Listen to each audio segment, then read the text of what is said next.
وہ جہاں بیٹھتی ہے بیماریاں پھیلاتی ہے۔ اس لیے کہ جب وہ نکلی تھی، جب اس نے ارادہ کیا تھا تو اس وقت ہی منزلیں ہی الگ الگ تھیں۔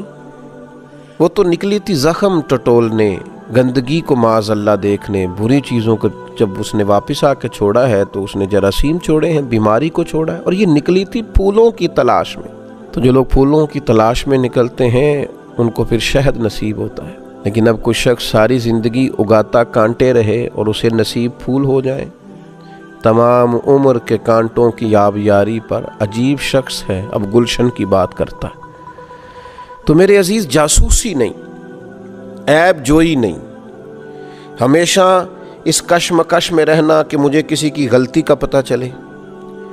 بتائیے نا وہ شخص کس طرح کا ہو جائے گا، وہ کیا ہوگا بھلا، اس کی ذہنی کیفیت کیا ہوگی، اس کا اخلاقی معیار کیا ہوگا، اس کے دل کی کیفیت کیا ہوگی، وہ کس سٹیٹس کا آدمی ہوگا جو ہمیشہ لوگوں کے عیب تلاش کرتا ہے۔ اگر آپ کو پتہ چل بھی گیا، اور انسانوں کے اندر کمزوریاں بھی ہوتی ہیں، انبیاء کرام علیہم السلام اور فرشتوں کے علاوہ معصوم تو کوئی نہیں، تو انسانوں میں، عام انسانوں میں کمزوریاں بھی ہوتی ہیں۔ اب آپ کو عیب پتہ چل گیا، پتہ چل جاتا ہے، کسی وقت کسی کے سامنے کسی کی غلطی آ جاتی ہے، کرنا کیا ہے، رد عمل کیا کرنا ہے؟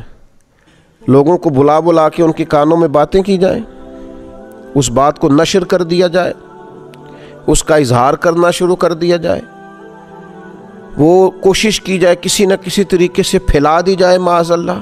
نہیں، رسول رحمت نبی اکرم صاحب خلق عظیم صلی اللہ تعالی علیہ وسلم نے ہمیں اس معاملے میں بھی حسین رہنمائی دی اور ہماری تربیت فرمائی۔ اور آپ یہ کام کر کے دیکھیں، آپ اپنے آپ کو بلند اخلاق والا پائیں گے، آپ کو محسوس ہوگا کہ یار میرے سینے میں پھول کھلیں۔ اس کی عملی مشق کریں، آپ اندازہ کریں گے کہ آپ کے اندر، روح کے اندر تازگی کتنی پیدا ہوتی ہے۔ مسلم شریف کی حدیث، حضرت ابو ہریرہ رضی اللہ تعالی عنہ ارشاد فرماتے ہیں کہ نبی اکرم صلی اللہ تعالی علیہ وسلم نے ارشاد فرمایا، جو شخص دنیا میں کسی کے عیب کا پردہ رکھے گا، اللہ تبارک و تعالی قیامت کے دن اس کے عیب کا پردہ رکھے گا۔ اور یہ بات یاد رکھیے گا، جس کے قیامت میں پردے رکھ لیے گئے وہ بچ گیا۔ سب سے زیادہ ضرورت تو ہوگی قیامت کے دن پردہ پوشی کی، سب سے زیادہ حاجت تو ہوگی قیامت کے دن کے اس کے عیب چھپا دیے جائیں۔ تو کتنی بڑی سعادت ہے کہ قیامت کے دن اس کی پردہ پوشی کی جا رہی ہے۔ اللہ تبارک و تعالی اس کو اپنے فضل سے، اپنے کرم سے، اپنی رحمت کی چادر عطا فرما رہا ہے، اس کے پردے قائم رہے، یہ پردوں میں چھپا ہوا اللہ کے حضور حاضر ہو گیا، کامیاب ہو گیا، فتح یاب ہو گیا، معاف کر دیا گیا، جنت کا حقدار بنا۔ لیکن اس کے لیے اسے دل بڑا کرنا ہے، بلند اخلاق کا مظاہرہ کرنا ہے۔ وہ کیا کرے گا؟ وہ دنیا میں کسی کا عیب دیکھے گا تو اس پر پردہ ڈالے گا۔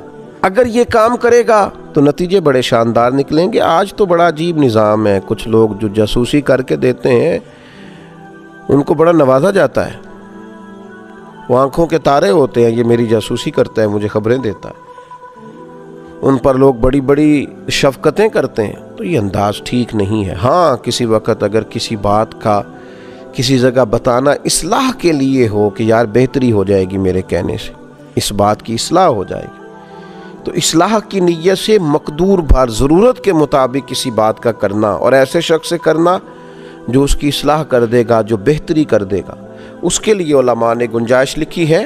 اور نبی پاک علیہ السلام نے یہ بھی تنبیہ فرمائی ہے، فرمایا اگر تم اپنے کسی بھائی کا پردہ فاش کرو گے نا تو اللہ تعالیٰ بھی تمہارا پردہ فاش کر دے گا، اگرچہ تم گھر کے اندر بھی بیٹھے ہوئے تو رسوا کر دیے جاؤ گے۔ لہٰذا یہ کام نہ کریں۔ اور پھر ایک اور بات جو بڑی سمجھنے والی ہے اور قابل غور ہے کہ جناب بہت سارے لوگ لوگوں کی عیب جوئی کرتے ہیں، تو پہلے وہ یہ تو بتائیں کہ ان کے اندر کوئی عیب خود سے موجود نہیں ہے، خود اپنے آپ کو پاک، صاف، مسجع، مکفّا، پاکیزہ سمجھتے ہیں، بڑے بھولے بھالے، بڑے اللہ والے، ریاض آپ کو بس ہم ہی جانتے ہیں، اپنے آپ کو بڑا صاف ستھرا جانتے ہیں۔ دیکھیے، ایک انسان کے اپنے اندر کمزوریاں موجود ہیں، غلطیاں موجود ہیں، باوجود اس کے وہ لوگوں کے عیب تلاش کر رہا ہے۔ وہ خود گھٹنوں تک دھنسا ہوا ہے خطاؤں میں، اور پھر نیچے دھستا ہی چلا جا رہا ہے، نہ توبہ کر رہا ہے نہ اصلاح کر رہا ہے، لیکن لوگوں کی غلطیاں بیان کرتا ہے تو بڑے دھڑلے سے بیان کرتا ہے۔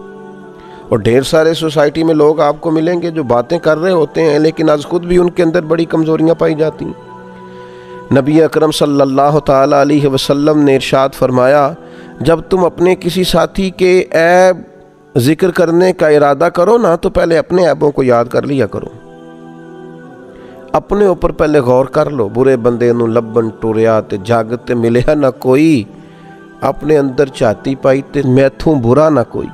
تو اس لیے یہ جو اتنی کمزور اور کبھی عادت ہے لوگوں کے اندر کہ وہ پہلے عیب ڈھونڈتے ہیں، ٹو میں رہتے ہیں، جاسوسی کرتے ہیں، پھر اس کو آگے پھیلاتے ہیں، یہ مسلمان کے اخلاقیات تو اس کی بالکل اجازت نہیں دیتے۔